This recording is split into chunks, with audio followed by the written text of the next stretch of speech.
What are subtle red flags at a job interview that say working here would suck? I brought up a company's awful Glassdoor reviews and they got so mad they ended the interview. Well, guess I dodged that bullet. When you ask, "What do you like about working here?" and the interviewer talks about the location of the job, it's a great place to live, instead of the actual job. This actually happened to me. Interviewer: Do you have any questions for us? Me: What is a challenge this department has recently faced? Interviewer: Job security. I didn't know it at the time, but "you'll be wearing many hats" was a sign that they were going to give me the work of 4 positions and the wage of 1. I didn't last a year there before I left, and now I won't even finish reading job ads that include that line. And a hat modeling agency motto. If you are unsure what direction you want to take your career, many hats jobs do help you figure it out. They will also leave you angry, tired and frustrated, but you'll leave with a better sense of what you are good at and what you like doing. I once turned down a job offer because they mentioned that the previous person in the position had quit after a few months, and most of the people I interviewed with seemed stressed out. We only want the best of the best. Me: How much are you paying? Minimum wage. You are required to wear clothing that has the company logo. You must purchase it yourself. From the company. You'll get full-time hours but won't be full-time, aka we'll do everything in our power to avoid giving you benefits even though we have you working more than 40 hours in a week. I came in for a job interview at 7:30 p.m. The entire staff was still in the office.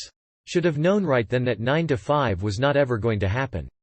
One day I worked until 2:30 a.m. to finish up a big project, and my boss said to me I could come in an hour later the next morning. Gee thanks bro, with my public transport, travel time that gives me a solid 2 hours of sleep instead of just the 1. Edit with all the stories in the reactions on this post. I just wanted to say that there really are good employers out there. Do not stand by being treated so poorly, because you deserve to be treated with respect. For any employers reading this thread, here's a few examples of how to create a loyal, healthy employee base. My current employer puts family first.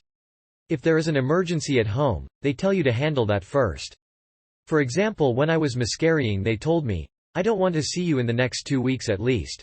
Take your time and give me a call when you feel ready to come back in, okay?" 9 to 5 means 9 to 5. If you have to leave early for something or come in later, BC of something, they expect you to take your own responsibility, and don't even check if you actually catch up the lost time, they just expect that you do. By doing so you create that on the rare occasion that you do have to stay late to finish something, you do that without complaining, because it only happens incidentally and not structurally, and certainly isn't expected. In fact, they ask if you really have to stay late or if you just think you have to stay late. If you both give and take, you're much more likely to give back. They frequently and genuinely ask about your well-being. And then also follow that up. If you tell them your mother is unwell, they ask about her a week later. It's not lost in the abyss that is business. No, you feel seen and heard. You look stressed. Is there anything I can do? Do you want to go over your to-do list together and prioritize what needs done first? Things like this mean the world. One time they walked in and said, "Hey, my afternoon meeting got cancelled. I know you have like 15 files that need checking and I've seen how full your calendar is. Why don't you give me 4 and I'll make sure they get sent out today, to lighten your load a little." They focus on little tokens of appreciation. A chocolate Easter bunny waiting on your desk at Easter. Last year they hid 10 Easter eggs in every room. I found one hidden in the box of my crackers, ha ha ha. They make sure your salary is paid before Christmas even though you normally don't get paid before the 26th. They make sure every secretary gets flowers on Secretary Day. They bought us weird pens. Think bright neon color with dangly beads on top. Just because they thought it would brighten up our days. Like, it only costs a penny, but it makes your staff feel seen. When there's a heatwave, they treat us with popsicles. When it's holiday season, they randomly decide to close the office at noon on Dec 31st. If we have to earn it in the last couple of hours of this day, we're doing something wrong. So let's shut down for the day. Have a good one, guys. They do not tolerate gossip. We talk with each other, not about each other. They hire capable staff. People who are not putting in the work, effort do not last. They will ask us about people's progress, like, "What do you think about the new receptionist?" And we can answer frankly, even if our opinion is that they're not making enough progress, etc. They want to know what we think and they value our input. This creates a healthy work environment, with driven people who all have heart for the cause. Mistakes are human, and we solve them together without smack-talking about the person responsible. Of course we all have our bad days and it's okay to mope and murmur here and there to your roommate, but we really try to keep that to an absolute minimum. I once showed up for an interview and the manager wasn't there that day. No one called me to let me know. The assistant manager was not apologetic for the scheduling issue at all. She was literally just like, "Oh, she's not here today," in a tone that suggested I should somehow already know that. She said they would call me to reschedule sometime the next week. I told her I was currently unavailable MW but could come in any time THF. She said if I couldn't make time for the interview, I probably wouldn't be a good fit. I said okay, and went on to my other interviews and ending up working elsewhere. You'd think that would be the end of it, but both the manager and the assistant manager badmouthed me to a few other people in the industry, including one of my friends. Hello? I made time for an interview. You disrespected me by not calling me to let me know it was cancelled. I gave you the times I was available to reschedule, and that was disrespectful somehow? We don't like clockwatchers here. We expect everyone to be committed. Expecting more work for no extra pay. Getting mad at you when you leave at 5 even though your stated work hours end at 5. Well, then you won't mind if I come in at 9:30. You're not watching the clock, after all. I worked at a pizza place once, as the opener. I worked 9 to 5, and the first few hours of my job was just me prepping ingredients. I usually showed up 15 minutes early because that's just how my schedule worked. One of the other managers, I was technically a manager because I worked alone, said people thought it was rude that I always left at 5 sharp. Even if the place was super busy and people were struggling, 5 p.m. hit and I was out the door. He asked me, "Why do you leave at 5 even though we need help?" And I replied, "Because that's when you stop paying me." I think a lot of people forget that labor is exchanged for currency, and there is no other transaction taking place. I get the money so I can leave and use the money to do the things I'd like to be doing if I didn't have to work. Everyone looks tired. Also, you don't see anyone in your department before working in it other than the boss. Made this mistake a few times, was the worst jobs. Employees are either new hires or have been there for 15+ years with no in between. There is no room for improvement. It's better to leave for advancement. When you are signing all the forms they give you and you are taking your time to read over every document so that you can fully understand what you are getting into, and people come in and start telling you that you don't need to read this and that, just sign here and so on. Had an online interview with a company a few years ago. Was interviewed by the regional manager, seemed like a normal interview. Halfway through, he let slip that there were 6 other people from his company watching and listening in, but the software was set up so I could not see or hear them. And he actually got a kick out of telling me this.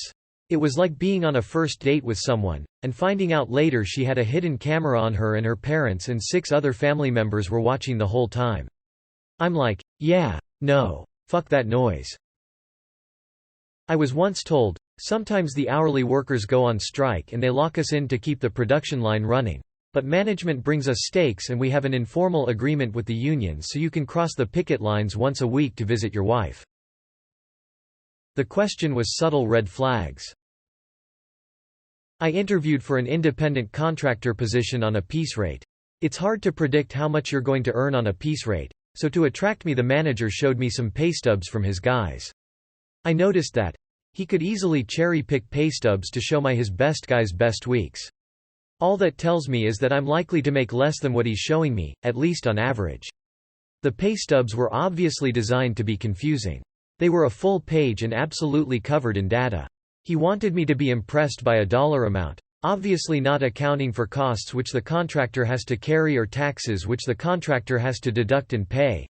But he took them away before anyone could have deciphered what the pay period, piece rate, number of jobs or KMS was.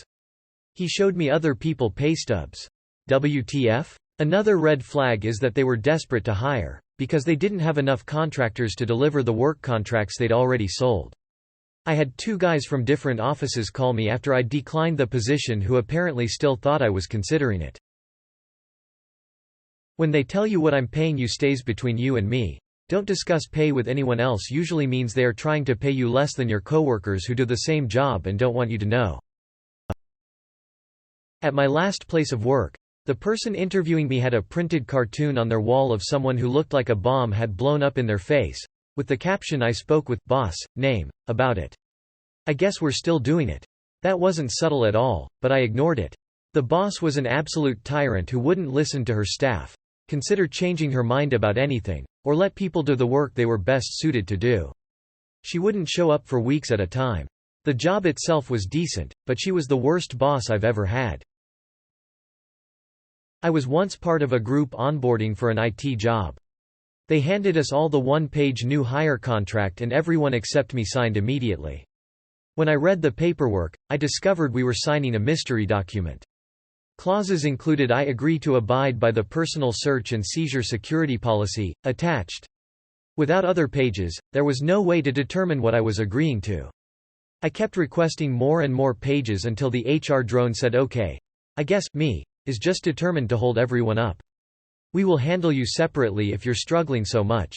After I walked out and drove home, I called the hiring manager to apologize for not taking the job. He informed me that HR reported I had walked out after refusing to be drug tested.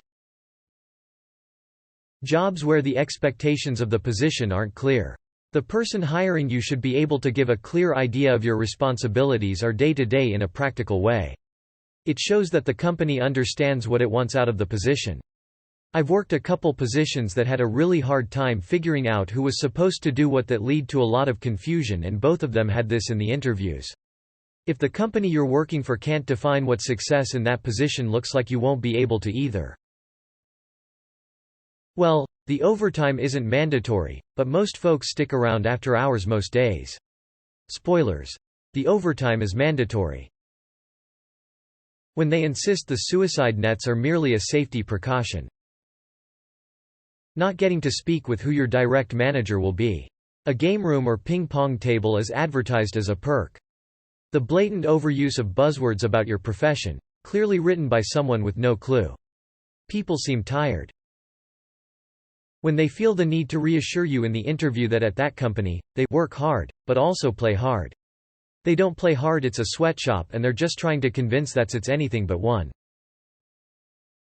If they seem too relieved that someone actually showed up for the interview. They dodge questions on pay, meaning they don't pay enough for what they expect of you. The word family in reference to the employees means they want you to work lots of unpaid overtime. Edit. Also forgot, but if they keep talking about the experience you'll gain, that's also code for we know we're going to be underpaying you. We work hard and we play hard. Translation. You will work 60+ hours a week. You will be expected to work late nights and early mornings. People will treat this job like their whole life. We'll also underpay you. It may look like a decent salary, but when you back it out to hourly, it's not even remotely competitive with industry standard. But we have kegs and a ping-pong table. Also, if everyone that interviews you has been there less than 2 years, it's a sign that they can't retain good employees. When they ask out of nowhere what clients can you bring with you? I interviewed with MetLife Insurance about 20 years ago. They demanded that I provide them with a contact list of no fewer than 100 friends and family. Notepad out of that quickly. Sure, it wasn't an interview with an MLM?